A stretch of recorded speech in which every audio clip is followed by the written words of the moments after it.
Langanesbyggð og Svalbarðshreppur hafa sameinast í eitt sveitarfélag en þessi nágranna sveitarfélög á Norðausturlandi voru búin að undirbúa að taka þetta skref í nokkuð tíma enda hafa þau unnið saman að ýmsum framfaramálum síðustu misserin. Íbúar þessa víðfeðma sveitarfélags teljum 600. Við settumst niður með nýjum sveitarstjóra Birnis Lárusinni og spurðum hann fyrst hvað væri flóknast við að sameina sveitarfélög. Það eru þessi tilfinningalegu tengsl við gömlu sveitarfélögum, við gömlu hreppana og það er bjartur í sumarhúsum í okkur öllum.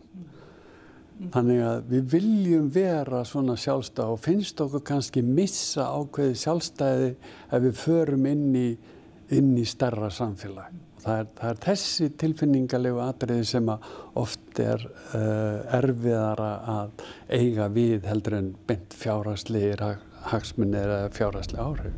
Þórshöfn til að mynda hefur byggst að mestu leyti upp á sjávarútvegi og við erum hér með mjög stórt fyrirtæki sem er Ísfélagið sem á rætur í Vestmannaeyjum og Langanes sem slíkt er eitt af betri svona, við getum sagt, landbúnaðar héruðum landsins. Hér er eitt hæsti fallþungi dilka til dæmis á landinu og hér er mjög gott að beita sauðfé og Svalbarðshreppur sem sameinaðist Langanesbyggð, þar byggðist atvinnuvegirnir mest á landbúnaði og því þótti það bara rökrétt að bæta íslensku sauðkindinni við fuglinn sem kemur úr björgunum í kringum Langanes og fiskinn sem hingað til hefur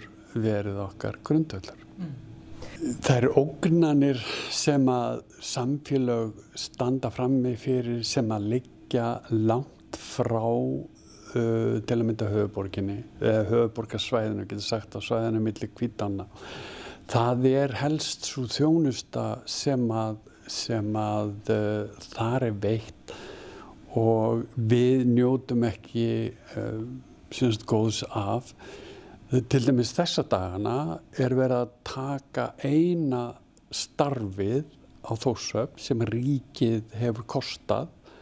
Þannig að það er ekki verið að flytja stofnanir út alveg, það er verið að taka af okkur þennan eina starfsmann og á einstaka staði er verið að fjölga starfsmönnum og þetta er allt ógnanir. Fólk nýtur ekki, við getum sagt 100% sömu þjónustu eins og í Reykjavík eða á höfuðborgarsvæðinu. Við þurfum að fara langa leið, við fáum 40% afslátt af 3 ferðum á ári með loftbrúnni. Annars þurfum við að keyra, ef við ætlum að keyra, þá þurfum við að keyra 630 km til Reykjavíkur. Og það er þessi fjarlægð sem getur eiginlega kallast ógnun. Þó til sé byggðastefna hér á landi þá nálgast hún ekkert þær stefnu sem önnur Norðurlönd hafa þegar kemur að því að gefa fólki kost á að búa annar staðar en í borgum. Norðmenn hafa náð góðum árangri í þessum efnum. Þeir hafa farið út í mjög róttæka byggðastefnu. Kennari í Norður-Noregi hafa hærri laun, læknar í Norður-Noregi hafa hærri laun og þú borgar alveg skatt ef þú byrði í Norður-Noregi og svo framvegis og framvegis. Við höfum ekki farið út í neina svona aðgerðir til þess að dreifa eða gera allt landið búsetu hæft eins og við getum kallað það.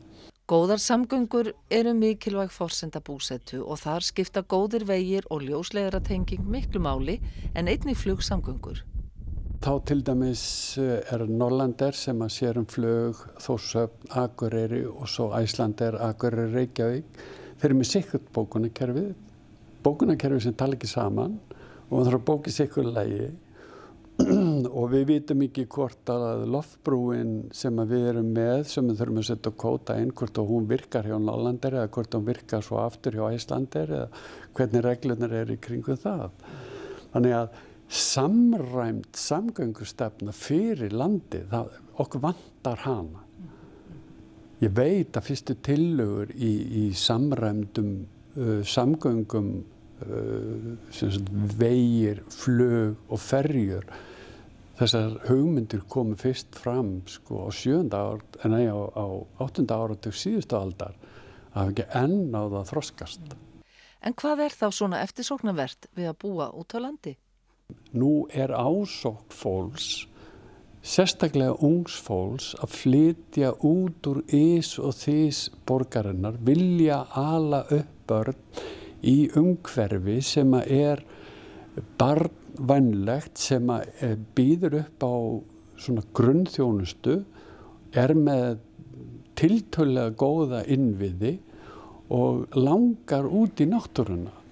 Það búið að gefast upp á því að vera 1,5 tíma leið í vinnu á morgnana og 1,5 tíma leið heim á kvöldin. Vinnandi í miðborg Reykjavíkur, búandi upp í Mosfellsbæ eða hvernig sem það er.